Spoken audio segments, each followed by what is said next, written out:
Oke, ini kerjanya ya, informasi masuk, misalnya informasi sakitnya seperti ini nih, informasi penyakitnya. Gunung, lembah, gunung, lembah, gunung, lembah, dikirim masuk ke dalam mesin Bicom. Oleh Bicom diolah tergantung programnya. Misalnya ini gelombang penyakit, namakan misalnya ini coronavirus. Ya, ini kan topik misalnya kan boleh ya. Coronavirus ini gelombangnya kayak gini nih. Kita kirim masuk ke sini, di tubuh untuk membuang, untuk menghilangkan gelombang ini harus dibuat gelombang terbalik. Gunung akan hilang kalau kena lembah. Lembah akan hilang kalau kena gunung. Keluarlah gelombang terbalik yang lebih kuat untuk menghapus. Jadi yang gunung dibuatkan lembah, yang lembah dibuatkan gunung. Di dalam tubuh ini ketemu. Terhapuslah frekuensi ini, bebaslah kita dari frekuensi yang mencemari tadi. Begitulah sistem kerjanya Ashira. Nah, kok Ashira Bicom, begitulah kerjanya Bicom. Mengambil frekuensi sakit, menghilangkan frekuensi sakit. Intisarinya kalau yang diajarkan di kita, Bicom itu merangsang tubuh untuk mengembalikan kemampuannya self-healing, untuk menyembuhkan dirinya sendiri. Ya, dengan cara itu memperkuat gelombang sehat, menghilangkan gelombang sakit. Ya, konsepnya Bicom kayak gitu. Ya, jadi dia merangsang, menstimulasi tubuh, mengembalikan kemampuannya untuk self-healing. Ya. Informasinya masuk ke mesin, tergantung programnya diolah, seandainya ini gelombangnya dibalik, ya seperti ini prosesnya ya. Kalau kita lakukan selama ya 15-25 menit, ya lama-lama alergi telur itu hilang. Alergi terigu itu hilang, ya itu. Bisa balik lagi, ya bisa, suatu saat nanti pasti bisa balik lagi. Selama ada Bicom, kita Bicom lagi. Karena alergi sampai sekarang dikatakan belum pernah bisa disembuhkan. Tapi dengan mesin ini bisa kita kendalikan, sedikitnya kita bisa terpapar alergen tanpa atau dengan sedikit kita mengalami gejala. Ya. Ini kehebatannya Bicom.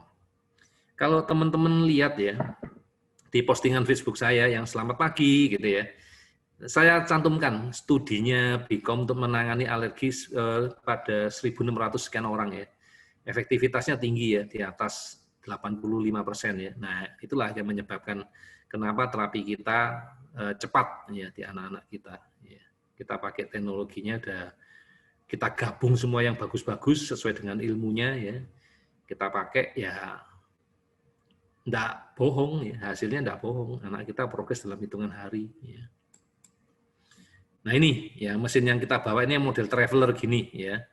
Nah ini loh botol-botol yang isinya air terus diimprint, dikasih frekuensi, ini beda-beda semua Bapak Ibu ya.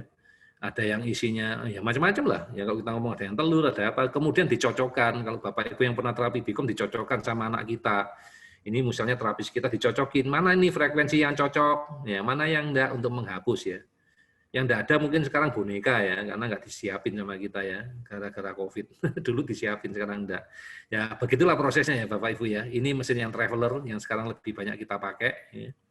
Ini yang namanya ampul atau vial. Ya. Nah yang punya ampul ini sekarang cuma kita yang menggunakan protokol Dokter Senjaya, ya, yang paling lengkap. Ya. Yang orang lain enggak ada yang punya karena enggak kita jual. Kita kasarnya dalam tanda kutip kita bikin sendiri lah. Ya. Mungkin kita ada belajar teknologinya. Ya. Ini nanti alatnya namanya tensor, ya ini tensor, tongkat sihir, tongkat Harry Potter ini. Ini untuk memeriksa mana yang cocok, mana yang enggak. Ya kalau yang sudah pernah terapi pasti enggak bingung ya. Ya kayak gini nih yang dikerjakan terapis kita ya. Nyari frekuensi yang pas, frekuensi yang cocok. Jadi Bicom itu enggak bisa kalau suruh nyari frekuensi ke Ashira enggak bisa. Harus ada bantuan kita. Ya. Tapi dia jagoan terapi. Kalau udah ketemu dihilangi yo tuntas ya. Itu ceritanya Bicom. Oke. Kita lanjut. Ini foto teman saya yang ada di Singapura. Ya. Bukan saya ini, ya. Bukan grup saya ini, orang Singapura. Saya ngambil di internet. Ya. Nah ini terapi solusinya ya untuk terapi ini ya kita pakai suplementasi sama terapi Bicom. Ya, ini mesinnya yang ada di tempatnya saya kayak gini semua ya. Nah ini program-program yang nggak bisa diapa-apain kecuali pakai Bicom. Gimana caranya kamu mau nambah fokus, nambah memori, nambah eye contact, nambah cognitive skill, inflamasi? Ini mau dari mana? Kalau nggak dari Bicom, ya. Ini dari Bicom dapatnya.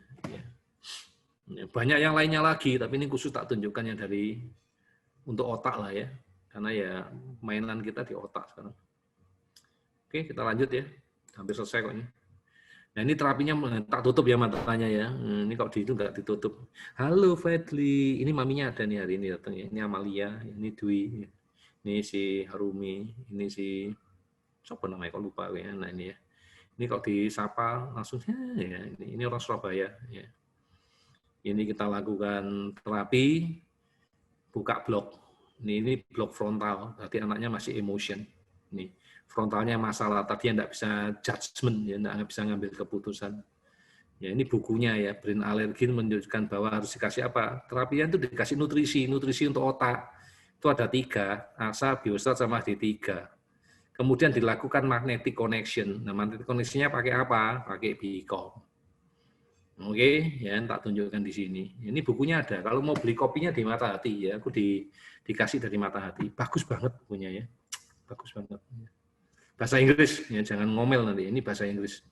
Berarti dokter jago bahasa Inggris. Jawabnya susah ya. Dibilang jago ya enggak ya. Tapi saya percaya diri. Ya, orang ngomong Inggris, saya tetap bisa ngomong Inggris juga balik ya. Yang problem cuma satu, orangnya ngerti atau enggak kan itu. Kalau saya sih pura-pura ngerti. Oke, sudah selesai ya, topik yang ini sudah selesai.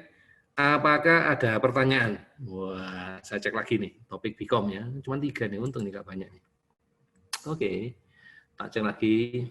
Ini sudah ya, yang tadi Bunda Akila baca sudah dibaca. Dok, kalau mau konsul dosis suplemen berhasil kemana? Lewat WhatsApp, ya, WhatsApp grup atau Wapri. Ya, nanti pasti dijawab sama kita ya, Bu Apriani ya. Konsultasinya di situ. Ya. Tapi sebelum konsultasi, wah dokternya rewel Bu, dimintain atek, dimintain macam-macam. Ya karena dokternya nggak tahu kondisinya anakmu. Ya, jangan marah dulu. Banyak orang tua yang nanya-nanya sama saya, akhirnya nggak dilanjutkan karena saya cuma nanya skor ateknya berapa. Apa itu? Nggak ngerti itu, tapi disuruh baca nggak mau, suruh ini nggak mau. Ya piye, maksud saya ngajarin satu-satu, ada 77 pertanyaan ya, sorry ya. Jadi tolong kalau mau konsultasi siapkan dengan skor atek. Ya.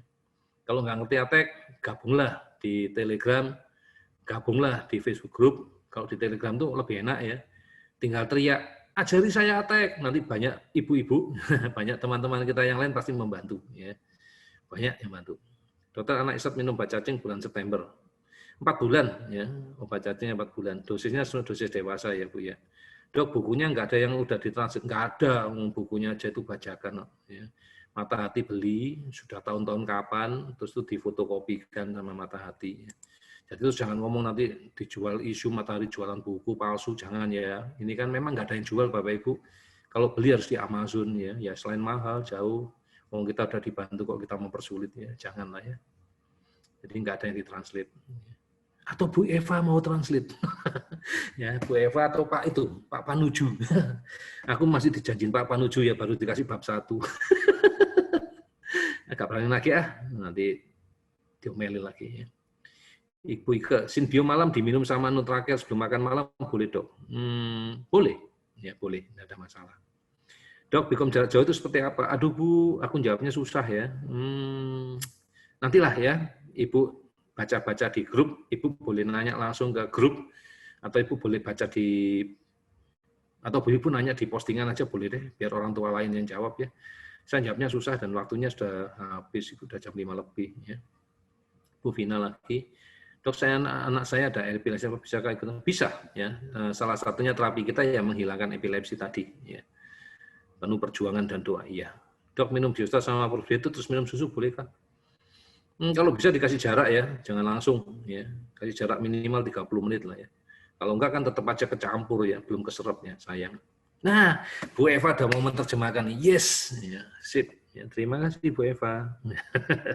Ini baik banget ya, kalau aku punya postingan aku nggak sempat ngapa-ngapain, Bu Eva yang terjemahin untuk sahabat-sahabat jalan dalam bahasa Indonesia. Thank you banget.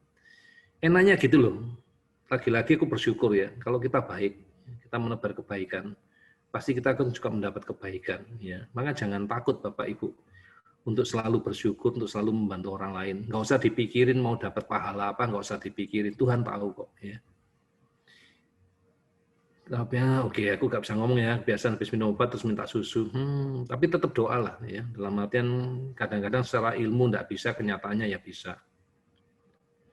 Sementara asa tidak diimprint, ya, karena kita nggak punya waktunya Pak, kebanyakan Pak. Ya. nggak sempat imprint, nantinya aksa juga mau kita imprint kalau kebutuhannya udah tinggi ya. Sementara kan kebutuhannya belum tinggi ya, jadi kita belum sempat imprint. Tapi kalau enzim itu loh, ya yang kemarin tahun lalu udah mau kita imprint, nggak pernah dikasih izin. Terus kemarin kita paksa ya, hanya setelah kita paksa, kita dikasih izin, kita boleh imprint. Tahu caranya maksa apa? Kalau nggak dikasih izin, kita pakai yang lain, tak gituin sama saya. Saya mau pakai produk yang lain. Akhirnya ya sudah, boleh. Ya kalau biostat izin resmi enggak, izin di bawah tangan dikasih, ya, jadi nggak ada masalah. Ya. Kalau D3 ya memang punyanya kita ya nggak ada masalah ya kita imprint. Kalau aksa enggak, ya belum kita imprint. Ya. Dok, kalau minum Nutrakir boleh dicampur madu? Boleh, ya nggak ada masalah dicampur madu ya. Tapi tolong diperhitungkan madu itu juga punya kalori, punya sesuatu dosisnya. Ya. Kadang kalau dicampur yang manis-manis atau madu gini, dosisnya nambah. Ya, hati-hati. Ya. Jadi kebutuhannya jadi naik. Untuk dari Bunita, dok, apakah tes asirat dan terapi BIKOM bisa dilakukan untuk anak hidrosefali? Bisa, ini untuk dilakukan untuk siapa saja. Ya. Tes asirat itu, kalau ngomong asirat, tes itu kayak kamu ngomongin laboratorium, kayak Prodia. Bisa ngetes apa aja, iya. Kamu tinggal milih apa aja, iya. Terapi BIKOM itu untuk apa aja, iya. Untuk terapi alergi, terapi diabetes, menurunkan berat badan, iya, menurunkan berat badan. Bisa. Untuk stop rokok, bisa. Tapi di sini kita tidak mengerjakan di klinik yang lain. Kita fokus ngurusi alergi, fokus ngurusi anak-anak yang katanya autis. Jadi untuk anak hidrosefali bisa. Untuk kasus apa? Dok, menghilangkan hidrosefalinya belum tentu bisa. Kan kita harus lihat dulu penyebabnya apa. Sumbatan bukan. Nah, sumbatan bisa dihilangin nggak nanti pakai BIKOM? Harus dites dulu kan? Benar nggak? Ya. Jadi tergantung terapinya untuk apa? Dok, karena hidrosefali yang alergi, ya alerginya bisa kita hilangin. Kalau sekarang misalnya, dok pakai BIKOM bisa ngilangin sakit gigi, ngilangin sakit giginya bisa, nyabut giginya enggak. Ya kan BIKOM nggak punya tangan, ya gimana caranya nyabut gigi? Ya, oke ya, ngerti ya. Oke. Bu Roni, dok, Bu Eva terima kasih dok, makasih Bu Eva, tunggu versi translate-nya. Nah, Bu Mevi nih, dok saya penasaran gen-gen yang muncul di Meteorologis itu bisa dibaca di buku mana ya dok? Seperti CBS, DAO, MTHR. Ibu cari bukunya itu di mana ya? Judulnya apa nggak tahu. Tapi Ibu kata kuncinya kalau di Amazon itu cari masalah epigenetik atau methylation. Ya, epigenetik methylation. Ya, itu ada di situ. Ya, nanti dicari buku-bukunya keluar. Tapi rata-rata buku-buku kedokteran ya. Aku sendiri baca sudah nek. Ya. Ya karena kayaknya bukan dokter beneran deh ya. Jadi nek baca kayak gitu ya. Izinnya cuma RS30. Aku ngapalinnya aja susah ya. Izin lift dok, terima kasih. Oke. Dan nggak ada pertanyaan lagi. Ini sesi yang terakhir. Wah, ini sesi belum. Yang mau pamit boleh, tapi sesi paling akhir. Ini penutup, sesi penutup. Ya, oke. Yakin penutup. Caranya membuat laporan mingguan yang baik dan benar. Jadi ini untuk semua orang ya, yang menjalankan protokol dokter senjaya, baik yang lengkap maupun tidak lengkap. Tidak lengkap misalnya belum tes asira dok, cuman pakai suplemen, oke. Dok pakai suplemennya cuma sebagian, oke, itu berarti sudah menjalankan. Ya. Cara buat laporannya kayak apa? Kayak gini loh cara buat laporan. Ya. Struktur laporan mingguan, nah, ada anatominya ya. Kasih identitas anaknya, namanya siapa, umurnya berapa, protokol dokter ahli senjaya yang dikerjakan apa, asira sudah atau belum, obat cacing sudah atau belum, BIKOM sudah atau belum, kalau suplementasinya apa, dosisnya berapa, kemudian cerita progresnya seperti apa, ya. Yang terakhir, kalau sudah cerita progres, cerita regres. Nah, ini yang kayaknya salah tafsir, akhirnya tak terjemahkan, aku jadi lebih positif, katanya orang-orang, dok, tolong dibedakan yang belum dan yang regres. Oke, regres itu dulu sudah ada dok, sekarang hilang. Misalnya, dok, dulu bisa ngomong dok, sekarang ngomongnya hilang, itu regres. Dok, dulu tidak ngompol dok, sekarang ngompol, itu regres, gitu loh. Tapi kalau dulu belum ngomong, sekarang belum ngomong, itu namanya belum, bukan regres ya. Jadi tolong buat orang tua yang ada di sini, nanti kalau buat laporan, diperhatikan bedanya regres sama belum. Kalau regres itu tadinya sudah ada, terus menghilang. Kalau yang belum, ya dari dulu sampai sekarang belum ada. Ya, ini definisinya. Progres itu kemampuannya bertambah positif, regress itu kemampuannya tambah turun, stuck itu artinya sama-sama aja gak pernah ada perubahan. Kalau belum, dulu belum ada, sekarang juga belum ada. Tolong kata-kata regress ini kalau memang bukan regress, tidak kita pakai. Karena ini energi negatif. Kita mau positif. Tapi kalau ada, silakan ditulis. Jadi kita nggak mau bohong, nggak mau nipu. Kalau ada ya ditulis. Tapi jangan sampai salah bahasa. Kalau salah bahasa, nanti dianggap sebagai afirmasi, dianggap sebagai doa, kita nggak pernah progres. Ya, hati-hati. Jadi ini kita mulai memperbaiki nih ya. Jadi kalau memang regress ya kita ngomong regress, tapi kalau belum jangan diomong regress. Ya. Jangan remehkan kekuatan doa. Ya. Ketika segala sesuatu mustahil, doa mengubah segalanya. Nah ini yang saya kepingin ya. Kita selalu positif, kita selalu berdoa, kita berusaha untuk jujur, kita berusaha untuk selalu baik dan benar. Ya. Aku cerita lagi satu pasien saya kemarin ya, saya tegur ya. Ini pasien kemarin, orangnya ada atau enggak tahu. Angkat tangan deh kalau ada ya. Wah ini, nyebutin nama lagi ya. Oke. Dok, saya bersyukur, walaupun anak saya progres sedikit nggak apa-apa. Loh, nggak boleh. Nanti kalau dikabulkan progresnya dikit gimana? Kamu harus bersyukur anakmu progres sempurna.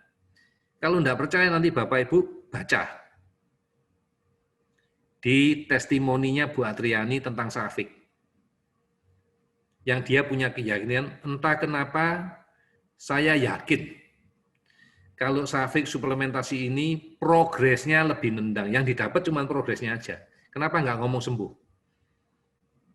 Sayang kan, hanya kalimat, salah kalimat yang dikabulkan jadi lain. Terus kamu nggak ngerti kesalahanmu di mana, hanya gara-gara ucapanmu. Makanya itu kemarin tak koreksi, Bu, jangan ngomong seperti itu. Jadi kalau Bapak Ibu tadi lihat postingan yang warna abu-abu, ucapan terima kasih, nah itu yang tak benerin kemarin. Di sisi Asyira sama yang di bukan Asyira. Doa kita itu selalu positif. Kamu kelihatannya kayak orang humble, orang baik yang nggak menuntut banyak. Tapi kalau dikabulkan gimana? Kamu dapat progresnya cuma dikit. Itu ada lagi satu orang yang dikit selalu ngomong, nggak apa-apa, pokoknya setiap minggu ada progres sedikit-sedikit. Ya kamu dapatnya kan sedikit-sedikit, karena doamu seperti itu. Sorry, aku ngomongnya keras kalau masalah doa. Apa yang kamu yakini, ya itu yang akan kamu dapat. Karena itu dianggap sebagai permintaanmu. Duduk wong kenyataannya progresnya dikit. Nah, makanya kamu ngomong, terima kasih sudah berprogres seperti ini. Saya berharap minggu berikutnya progresnya akan jauh lebih banyak. Jauh lebih besar. Kita afirmasi, kita doakan seperti itu. Ya. Oke, sampai sini mengerti ya, paham ya.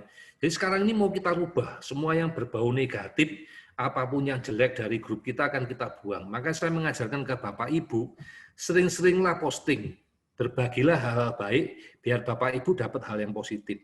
Selain itu, sering-seringlah baca postingan teman-teman Anda, sahabat-sahabat Anda, berilah mereka dukungan. Kasihlah like, kasihlah apapun, itulah doa, support untuk mereka. Kalau kita memberikan support, orang lain pasti akan mensupport juga kita. Kita saling bantu, memberikan energi positif. Oke. Ya. Ini kemungkinan slide yang hampir terakhir. Oke. Ini salah satu contoh membuat laporan. Ya.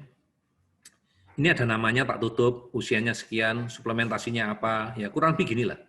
Update-nya apa, progresnya seperti apa, ini udah tinggal dibaca. Ya. Ini ada di Telegram tes terapi autis, ini yang autis biomedis. Ya. Ini tak pindahin, dosisnya Bapak Ibu tahu. Ya. Ini semua berdasarkan laporan orang tua. Ya.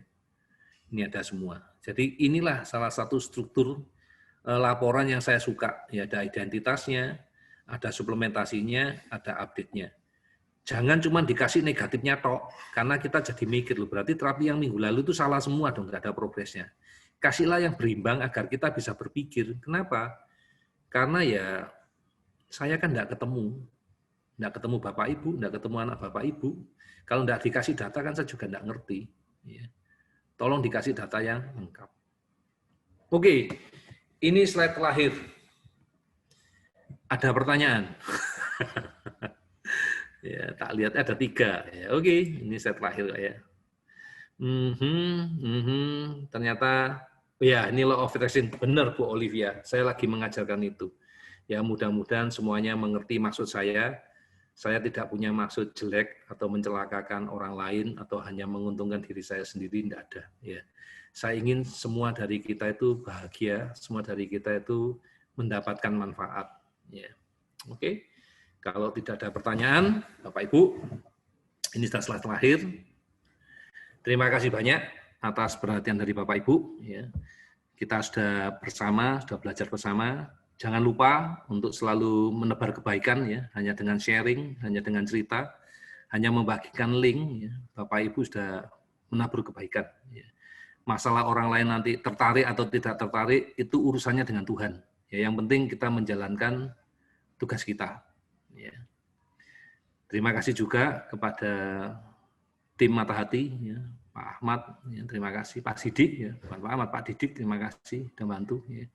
Kemudian tim terapis, terima kasih, luar biasa sekali perjalanan perjuangan kalian. Ya. Terima kasih sudah menemani saya, terima kasih sudah membantu saya, menolong anak-anak saya. Ya, terima kasih banget. Ya. Terima kasih kepada Bu Mive, ya, yang selalu support. Ya. Terima kasih juga kepada tim sponsor, ya, yang sudah membantu kita, memberikan banyak hal. Berita positifnya satu, saya dapat dari NutraCare. Kalau kita bisa menemukan orang-orang baru ya, yang belum pernah terpapar sama suplemen sama sekali, ya. NutraCare kemungkinan bulan 2 atau bulan ketiga, dia akan memberikan support produk, ya, support produk untuk mereka, ya. Ya, tak rasa sih kalau cuman NutraCare aja kurang sempurna ya, mestinya harus ada probiotik ya. Ini juga saya lagi ajukan juga kepada tim probiotik untuk menemani supaya progresnya lebih nendang, tapi belum ada jawaban. Mari kita sama-sama berdoa, Bapak Ibu, dalam artian semoga proyek kita ya, menolong orang lain ya, menolong diri sendiri, menolong orang lain itu berjalan dengan lancar, ya, semuanya baik. Akhir kata, selamat sore, selamat berakhir pekan, sampai ketemu besok malam.